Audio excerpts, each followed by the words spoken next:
अपनी झोंपड़ी में रहती थी। वो जंगल की जड़ी बूटियां और फल मेवे से इस कदर लजीज जैम तैयार करती थी कि उसकी खुशबू से जंगल के मोर बूढ़ी अम्मा की झोंपड़ी के बाहर जमा हो जाते। बूढ़ी अम्मा बड़ी मोहब्बत से उन मोरों को जैम खाने को देती थी। इन मोरों में एक मोरनी भी थी जो बूढ़ी अम्मा की झोंपड़ी के सामने घंटों रक्स करती और रोजाना अपना एक पर बूढ़ी अम्मा के पास छोड़कर चली जाती। वो बूढ़ी अम्मा को अजीब नजरों से देखती रहती थी, जैसे वो बहुत कुछ कहना चाह रही हो, लेकिन बूढ़ी अम्मा उस बात को समझ नहीं पाती थी। बूढ़ी अम्मा उस मोरनी से बहुत मोहब्बत करती थी। एक रोज वो मोरनी रक्स करते करते बूढ़ी अम्मा के पास गिरकर बेहोश हो गई और वहीं पर मर गई। बूढ़ी अम्मा को उसके मरने का बहुत दुख हुआ। वो रोते रोते अपने बिस्तर पर सो गई। बूढ़ी अम्मा सोकर जागी तो उनको अपनी झोंपड़ी के दरवाजे पर एक मोरों के परों जैसे लिबास में एक छोटी सी बच्ची सोई हुई मिली। उसके पास वही मोरनी का पंख पड़ा हुआ था। बूढ़ी अम्मा बहुत हैरान हुई और उन्हें कहीं ना कहीं महसूस हुआ कि जैसे ये बच्ची उसी मोरनी की तरफ से तोहफा है। उन्होंने उस मोरनी के पंख और उस बच्ची को उठाकर अपने घर में ले गईं और पालना शुरू कर दिया। लड़की जवान हो गई, उसे भी मोरों से बहुत मोहब्बत थी। वो उन मोरों के साथ घंटों वक्त गुजारा करती थी।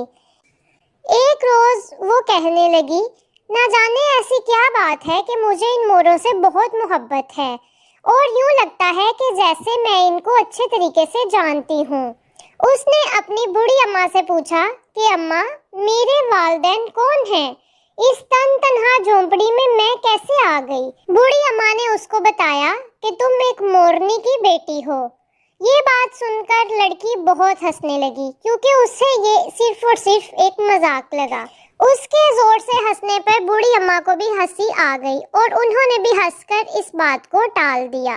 लेकिन उस लड़की ने इस बात पर कोई यकीन ना किया। एक रोज बूढ़ी अम्मा और खूबसूरत लड़की जैम तैयार करने के लिए लजीजा फल जमा करने के लिए जंगल के बीचों बीच निकल गईं।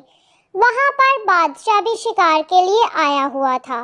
उसकी नजर जब खूबसूरत लड़की पर पड़ी तो उसने कहा कि तुम मेरे साथ शादी कर लो। बादशाह बहुत जालिम और मक्कार आदमी था। वो एक खूबसूरत लड़की से शादी करता और जब उसे दूसरी खूबसूरत लड़की मिल जाती तो पहली वाली को कैद में डलवा देता। लड़की कभी भी बादशाह से नहीं मिली थी, लेकिन न जाने ऐसा क्या था कि लड़की फौरन समझ गई कि ये आदमी जालिम और मक्कार है। तुम जालिम और मक्कार आदमी हो, मैं तुम्हारे साथ शादी नहीं करना चाहती। बादशाह को ये सुनकर बहुत गुस्सा आया। बादशाह ने हुक्म दिया कि इन दोनों को पकड़कर कैद में डाल दिया जाए। बादशाह के सिपाही उनको कैद में डालने के लिए आगे बढ़े ही थे। लड़की को अपने अंदर एक अजीब सी ताकत आती महसूस हुई और साथ ही साथ इंसानी रूप से लड़की फौरन एक मोरनी बन गई। बादशाह और उसके सिपाही ये देखकर बुरी तरह डर गए। वो समझे कि ये जंगलात में रहने वाली कोई चुड़ैल थी। वो वहां से दुम दबाकर भाग गए, लेकिन बूढ़ी अम्मा तो जानती थी कि ये खूबसूरत मोरनी ये उसी मोरों के झुंड में आने वाली एक मोरनी की बेटी थी जो रोजाना बड़ी बी के दरवाजे पर आकर घंटों रक्स करती और जाते हुए अपना एक पंख छोड़कर चली जाया करती थी।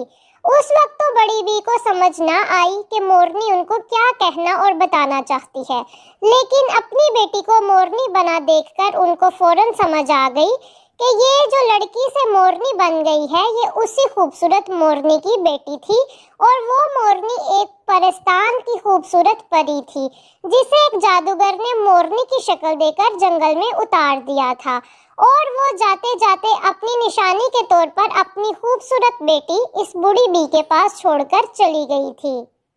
बड़ी बी ने उसे प्यार करते हुए बोला कि मेरी प्यारी बेटी, ये तो मैं भी नहीं जानती थी कि तुम्हारी माँ परिस्तान की खूबसूरत सी परी है, लेकिन तुम्हारा लड़की से मोरनी में तब्दील होने से मुझे अंदाजा हो गया कि तुम किसी मोर की नहीं बल्कि एक परी की खूबसूरत औलाद हो।